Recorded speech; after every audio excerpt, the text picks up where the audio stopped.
भारत आणि चीन जगातील दोन सर्वात प्राचीन संस्कृती. आज दोन्ही देश आशियातील सर्वात मोठ्या शक्ती मानले जातात. एका बाजूला दोन्ही देशांचा व्यापार 100 अब्ज डॉलर्सपेक्षा जास्त आहे, तर दुसऱ्या बाजूला हिमालयात हजारो सैनिक एकमेकांसमोर उभे आहेत. ब्रिक्समध्ये दोन्ही एकत्र आहेत, पण इंडो पॅसिफिकमध्ये दोघेही एकमेकांचे प्रतिस्पर्धी आहेत. मग प्रश्न असा पडतो की भारत आणि चीन हे मित्र आहेत की शत्रू की दोन्ही? आज आपण या नात्याचा संपूर्ण प्रवास समजून घेणार आहोत. नमस्कार मित्रांनो, मी पराग आणि तुम्ही पाहताय जगात काय चाललंय. 2000 वर्षांपूर्वीच्या सांस्कृतिक संबंधांपासून ते आजच्या जिओपॉलिटिक्स पर्यंत संपूर्ण प्रवास बघून घेऊया. सुरुवात मैत्रीने झाली होती. भारत आणि चीन यांचं नातं युद्धाने सुरू झालेलं नाहीये, ते सुरू झालं धर्म, संस्कृती, ज्ञानाच्या देवाणघेवाणीतून. भारतातून बौद्ध धर्म चीनमध्ये पोहोचला. भारतीय भिक्षूंनी चीनमध्ये जाऊन बौद्ध विचारांचा प्रसार केला. तर चीनमधील प्रसिद्ध प्रवासी फिशियन आणि जुआनजान भारतात आले. त्यांनी नालंदा विद्यापीठातील शिक्षण घेतलं आणि भारतातील संस्कृती, विज्ञान आणि समाज व्यवस्थेची माहिती चीनमध्ये नेली. त्याच काळात सिल्क रूटमुळे व्यापारही वाढला. म्हणजे जवळपास 1000 वर्षे भारत आणि चीन यांचं नातं हे संघर्षाचं नव्हे तर सांस्कृतिक सहकार्याचं प्रतीक होतं. हिंदी चीनी भाई भाई. आधुनिक काळात दोन्ही देश पुन्हा जवळ आले. 1947 मध्ये भारत स्वतंत्र झाला आणि 1949 मध्ये पीपल्स रिपब्लिक ऑफ चायनाची स्थापना झाली. भारत हा चीनला मान्यता देणारा पहिल्या देशांपैकी एक होता. 1954 मध्ये पंचशील करार झाला आणि शांततापूर्ण सहअस्तित्वाची 5 तत्व स्वीकारली गेली. त्याच काळात हिंदी चीनी भाई भाई ही घोषणा संपूर्ण आशियात प्रसिद्ध झाली. अनेकांना वाटत होतं की भारत आणि चीन मिळून आशियाचं नेतृत्व करतील, पण इतिहासाने काही वेगळंच ठरवलं होतं. 1962 मध्ये विश्वास तुटला.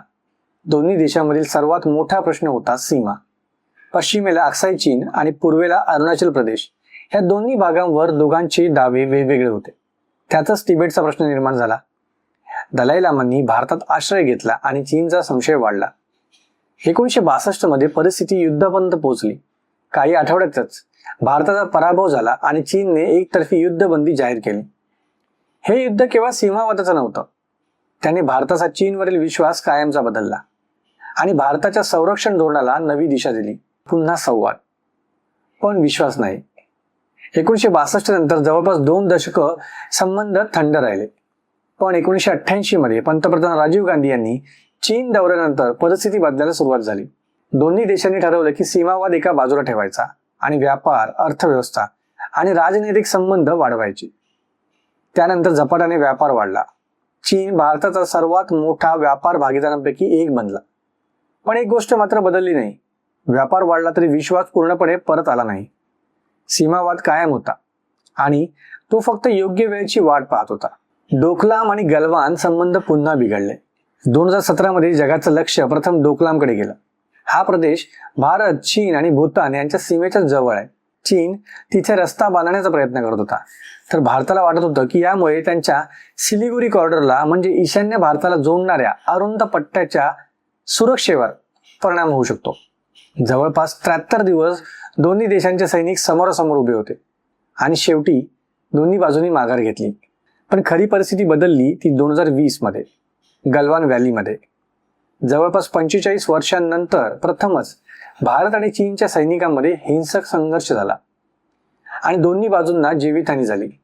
त्यानंतर भारताने अनेक चीनी ॲप्सवर बंदी घातली, सीमेजवळ पायाभूत सुविधा वेगाने उभारण्यास सुरुवात केली आणि चीनबद्दलचा संपूर्ण दृष्टिकोन बदलला.